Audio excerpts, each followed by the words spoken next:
I don't know about you, but I love huge, epic, emotional melodies that give me goosebumps. So today we're going to talk about 3 basic tips in order to make your melodies more emotive, more epic. So today we're going to talk about 3 basic tips to make your melodies more huge. The first tip is really simple. When you think of a truly epic melody, one of the things that usually comes to mind is belting high notes. Now before you click off this video because you say to yourself, I can't sing high notes, the important thing to know here is it's just high notes relative to your voice. For a more obvious illustration, a note that a male sings versus the same note that a female sings are going to sound significantly different. Notes that are very high for a male are going to, on average, be kind of low or even mid-range for a female. For example, if a male hits a tenor high C versus a female, it's going to be really epic when the tenor does it, but when a soprano does it, it's just going to sound like another normal note. So by the same token, depending on what voice type you are, different note ranges are going to be high for you. For example,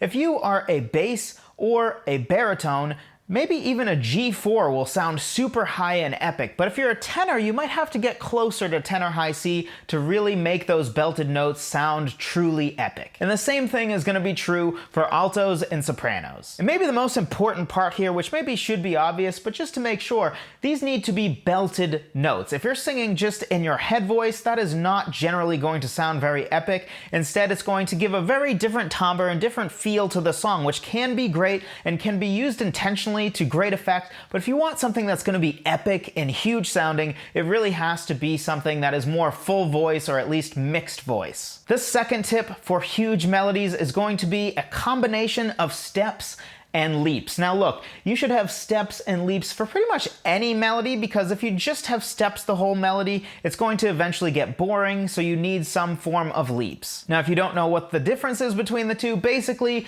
a step is just the next note up or down, and a leap is something where you are skipping over notes within the scale that you're singing. So for example, in the key of C, going from C to D, even though yes, you skipped over C sharp, would just be a step, because in the context of the key of C, the next note from a C would be a D. But something from a C to an E would qualify as a leap. Now specifically for more epic melodies, you want bigger leaps. Generally you want something as big as a 4th, a 5th, maybe even higher. And if you think about truly epic melodies, usually one of the first things you think of is something where a vocalist goes from a kind of high note to that blisteringly high note with that huge leap, and it gives you goosebumps. Now you do want to make sure to also have steps. If you just have leaps, the impact of the leaps gets diminished and it starts to sound sort of unnatural and just a little off most of the time. It's important to note here that a lot of what creates epic is sort of just a huge relative difference between two things. We sort of touched on this in the first point, where if you are a bass, it is relative to you very high to hit something like a G4.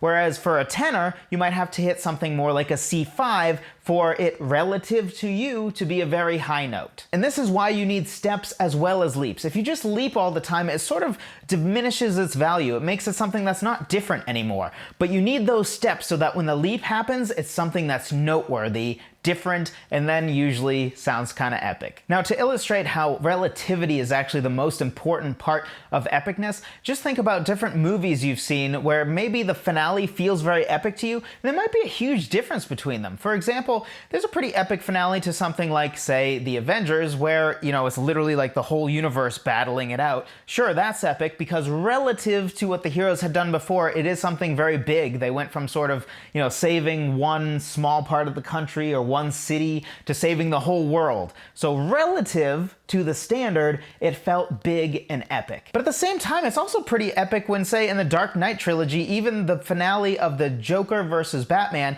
that battle has an epicness to it as it's battling for the soul of Gotham, even though it's just a single city, because relative to that movie, that is a big deal, right? A whole ship full of people blowing up is a very big deal. Whereas in the Avengers or in a Superman movie, you see giant skyscrapers fall over and you're like, no big deal. Same with like a Godzilla movie, right? You just see a whole city being mowed down and you're like, as long as he doesn't destroy the world, it'll be fine. So relativity is something that's very important to remember when it comes to epicness. And the last simple tip is you generally want it to be on the slower side. You don't want your melody to be something that is hard-hitting and fast. You generally want it to be more methodical and something that is willing to rest on notes and belt notes for a longer period of time. It helps build the tension so that the payoff is even more impactful. If you think of your average epic melody, usually they tend to be on the slower side because they tend to sort of ponder on each note, and every note is building tension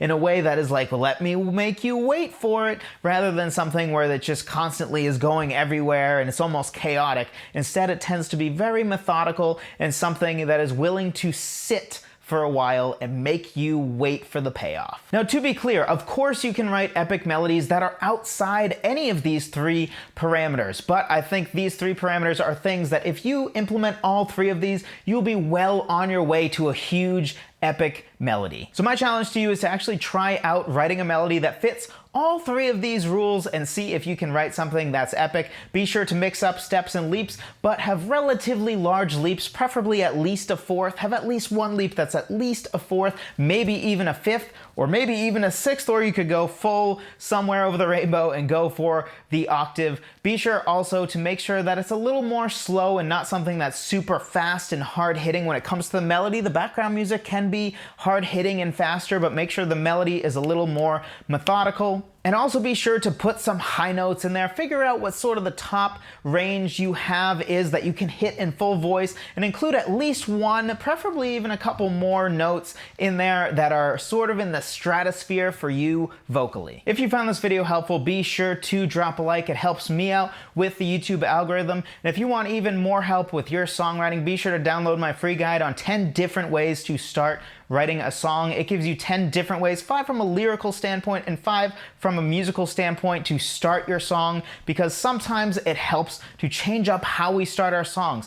Sometimes we tend to write songs from the same standpoint over and over and over again, whether that be sitting and strumming a guitar or sitting and coming up with piano parts that sound sort of the same. But a great way to mix up what our songs sound like and to sort of stay creatively outside of the box rather than inside of a box is to write songs from different standpoints, to start from different places when writing our songs. So if you're interested in that, be sure to check out that free guide. It's at songwritertheory.com/free guide. Link in the description. Thank you so much for watching. As always, I appreciate every single one of you, and especially those of you who leave comments and drop likes on the video. You are all the best. Thank you so much for watching again. I'll talk to you next time.